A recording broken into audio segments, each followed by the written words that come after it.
Pimpri police Nilesh चव्हाणच्या घरी निलेशच्या तिजोरीतील लता हगवणे आणि Karishma हगवणेचे phone ताब्यात घेतले। तब्बल 1 ते 1.5 तास निलेशच्या घराची झाडाझडती। हावरट हगवणेंचा आणखी एक कारनामा, सासू आणि नंडेकडनं रुखवाताची ऑर्डर, जालिंदर सुपेकरांच्याच पत्नीला द्या असा आग्रह, तर रुखवातासाठी 1 लाखांचा व्यवहार झाल्याची माहिती।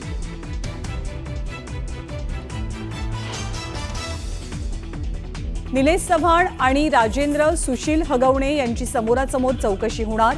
चौकशीसाठी हगवणेंची पोलिसांनी 3 दिवसांनी कोठडी वाढवली।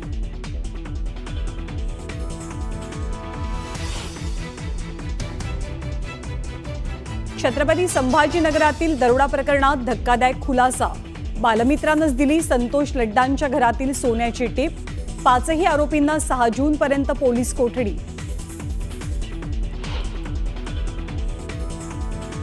माणिकराव कोकाटेंचं आणखी एक वादग्रस्त विधान, कृषीमंत्रीपद ही ओसाड गावची पाटीलकी म्हणून आपल्याला हे खातं जाणीवपूर्वक दिलं गेलं, कोकाटेंचं वक्तव्य।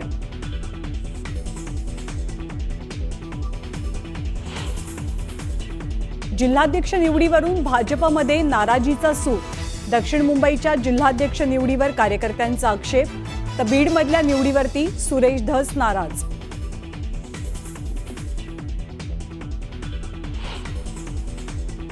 हिंदी मुंबईची बोली भाषा बनली आहे, हिंदी भाषा म्हणजे आमची लाडकी बहीण, मंत्री प्रताप सरनाईकांच्या वक्तव्यानं नवीन वादाला तोंड फुटण्याची शक्यता।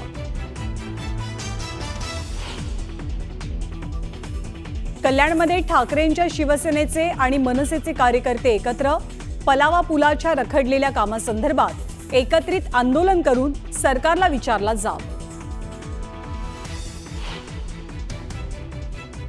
एटीएसनं अटक केलेल्या रवी वर्माची मुंबईमध्ये चौकशी, रवी वर्मा भारताची संवेदनशील क्षेत्रातली माहिती पाकिस्तानला पुरवत असल्याचा आरोप।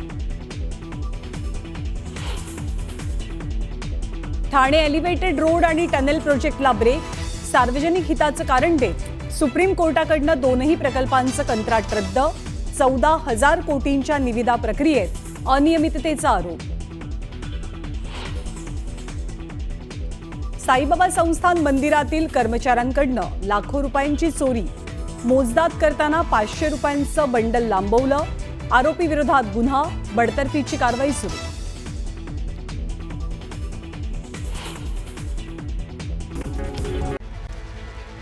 तर आताच्या क्षणाची सगळ्यात मोठी बातमी आपण बघतो, साधारण तासाभरापासून पोलीस निलेश चव्हाणच्या घरी दाखल झालेले आहेत।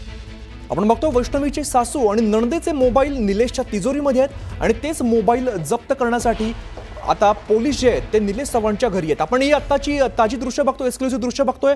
निलेश चव्हाणला गाडीत बसवलं जात आहे। निलेश चव्हाणच्या घरातले जे मोबाईल आहेत जे तिजोरीमध्ये ठेवण्यात आले होते ते दोन्ही मोबाईल पोलिसांनी हस्तगत केलेले आहेत।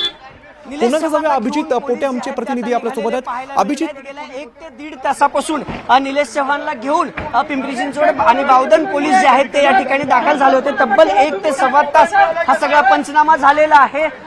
जे मोबाईल रिकव्हर करायचे होते ते मोबाईल रिकव्हर देखील झाले असल्याची माहिती मिळते। लता हगवणे आणि करिश्मा हगवणेचा तो 2 मोबाईल होते आणि ते दोन्ही मोबाईल घेऊन आता पुणे पिंपरी चिंचवड पोलीस जे आहेत ते निलेश चव्हाण याच्या घरून गेलेले आहेत। हे सगळी दृश्य तुम्ही पाहताय की नुकतंच जे आहे ते इथून निघून गेलेले पाहायला मिळतात। याच घराच्या 4थ्या मजल्यावरती निलेश चव्हाणचं फ्लॅट आहे आणि हे सगळे जे आहेत ते आपण पाहतोय की पंच होते आणि आपण आता पाहतोय की हे सगळे रिकव्हर केलेलं जी बॅग आहे ती बॅग घेऊन हे पंच सुद्धा निघालेले आहेत। गेल्या 1 तासापासून सगळे जे आहेत ते पोलीस असतील किंवा अधिकारी असतील, कर्मचारी असतील। सर नेमकं काय आहे? सर या बॅग मध्ये नेमकं काय? सर बॅग मध्ये काय सापडलं? काय सापडलं आहे? सर बॅग मध्ये काय सापडलं? सर बॅग मध्ये ही बॅग आपण पाहताय की या बॅग मध्ये जे गॅजेट्स आहेत, जे मोबाईल आहेत ते जप्त करण्यात आलेले आहेत। काही वस्तू आहेत निलेश चव्हाणच्या घरून घेतलेल्या। काय सापडल्या? सर काय वस्तू यामध्ये काय जप्त केलं? आपण जप्त काय केलं? काय केलं सर? जप्त काय केले? पोलीस गाडी जप्त काय केले? सर जप्त काय केले? सर जप्त काय केले नेमकं? सापडलं आहे का सर? काय सापडलं का? सर जप्त काय केले नेमकं? जप्त काय केले सर? सर काय जप्त काय केले?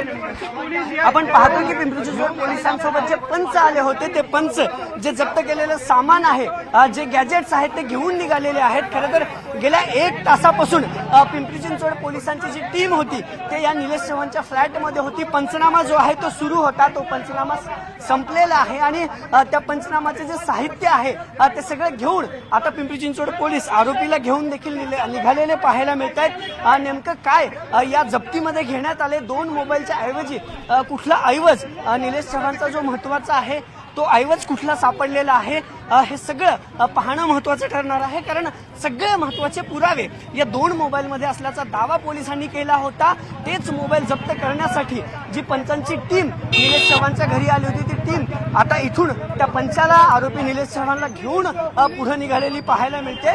खरं तर 3 जून पर्यंतची ही सगळी पोलीस कोठडी आहे आणि या कोठडीत नेमकं कुठल्या गोष्टी समोर येतात किंवा काय या नेमकं तपासात उघड होतं, कुठले महत्वाचे पुरावे, कुठले महत्वाचे चॅट्स जे आहेत ते या सगळ्या मोबाईलमध्ये आहेत. कारण या 2 मोबाईलवरूनच निलेश चव्हाणला कॉन्टॅक्ट वैष्णवी हगवणेच्या मृत्यूच्या आदल्या 2 दिवस जो आहे तो झाला असल्याचा दावा सरकारी वकिलांनी केला होता.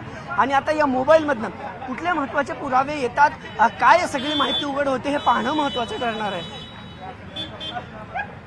तर निलेश चव्हाणच्या संपूर्ण प्रकरणाशी नेमकं किती स्ट्रॉंग कनेक्शन आहे हे अर्थातच निलेशच्या घरातनं ज्या गोष्टी जप्त झाल्यात, ताब्यात घेतल्यात, त्यातनं समोर येऊ शकेल. या बातमीवरती आपण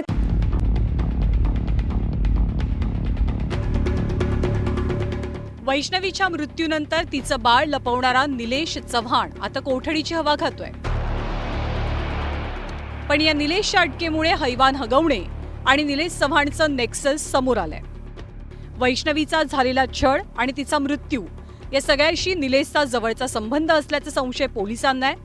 त्याचमुळे आज कोर्टात सरकारी वकिलांकडून जोरदार युक्तिवाद रंगला. निलेशच्या अटकेनंतर वैष्णवी मृत्यू प्रकरणातला सर्वात मोठा ट्विस्ट समोर आलाय. या प्रकरणातला एक मोठा पुरावा नेपाळच्या बॉर्डरवरनं अटक केलेल्या निलेश चव्हाणकडे होता आणि हा पुरावा म्हणजे निलेश चव्हाणकडनं जप्त झालेले मोबाईल.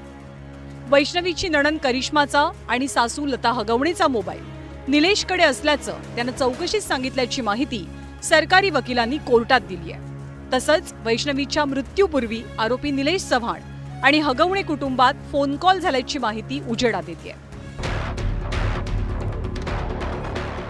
निलेश चव्हाण हा हगवणे कुटुंबियांचा निकटवर्ती आहे. वैष्णवीची नणंद करिश्मा आणि निलेश हे एकमेकांचे मित्र आहेत. तसंच हगवणे कुटुंबाच्या अनेक बाबींमध्ये निलेश कायमच ढवळाढवळ करायचा याची माहिती हगवणेंची मोठी सून मयुरीनं याआधीच दिलेली आहे. मला तरी ऐकण्यातून आलेला आहे की तो म्हणजे करिश्मा हगवणे हिचा मित्र आहे तो, आणि माझ्या दर भांडणामध्ये तो असायचा. निलेश चव्हाण दर भांडणामध्ये तो असायचाच आणि तो सगळ्या मीटिंग घेऊन तो म्हणजे सांगणार की हे चुकीचं आहे, हे बरोबर आहे. तो कायम मला आणि माझ्या मिस्टरांना चुकीचा ठरवत आला की करिश्मा बरोबर आहे, तुम्ही चुकीचे वागताय, असं करताय. कायम त्याच्या ऑफिसला, जे कर्वेनगर वारजेमध्ये कुठे तरी आहे त्याचं ऑफिस, तिथे कायम मीटिंग झालेली आहे. वैष्णवीच्या मृत्यू प्रकरणी पोलिसांनी निलेशवरती अनेक आरोप केले. निलेशकडे शस्त्र परवाना आणि एक शस्त्र आहे. त्याचा वापर करून वैष्णवीचा छळ केल्याची आणि वैष्णवीला धमकावल्याची शक्यता आहे. शशांक, सुशील आणि राजेंद्र हगवणे यांच्यासोबत निलेश चव्हाणचे मोठे आर्थिक संबंध आहेत. तर लता आणि करिश्मा हगवणेचा मोबाईलही निलेश चव्हाणकडे आहे. या मोबाईलमध्ये वैष्णवी हगवणे आत्महत्या प्रकरणी काही महत्त्वाचे पुरावे आहेत. निलेशला पुण्यावरनं नेपाळपर्यंत पळून जाण्यास नेमकी मदत कुणी केली याचाही तपास पोलिसांना करायचा आहे. आणि वैष्णवीच्या बाळाला निलेशनं कोणत्या अधिकारात ताब्यात ठेवलेलं याचाही शोध घ्यायचा आहे. त्यामुळे वैष्णवी मृत्यू प्रकरणातले एक एक धागेदोरे आता हळूहळू समोर येतात. त्यामुळे या प्रकरणाशी संबंधित लोकांचा आका नेमका कोण हा प्रश्नही उपस्थित होतोय. आता निलेशच्या चौकशीतनं पुढे येणारी माहिती या संपूर्ण केसमध्ये महत्त्वपूर्ण असेल. गोविंद वाकडे आणि वैभव सोनवणेसह ब्युरो रिपोर्ट, न्यूज 18 लोकमत. तर या हावरट हगवणेंचं आणखीन एक लालची कृत्य आता समोर आलेलं आहे. फॉर्च्युनर गाडी, 51 तोळे सोनं, चांदीच्या गौराई अशा मागण्या हगवणेंनी केलेल्या होत्या.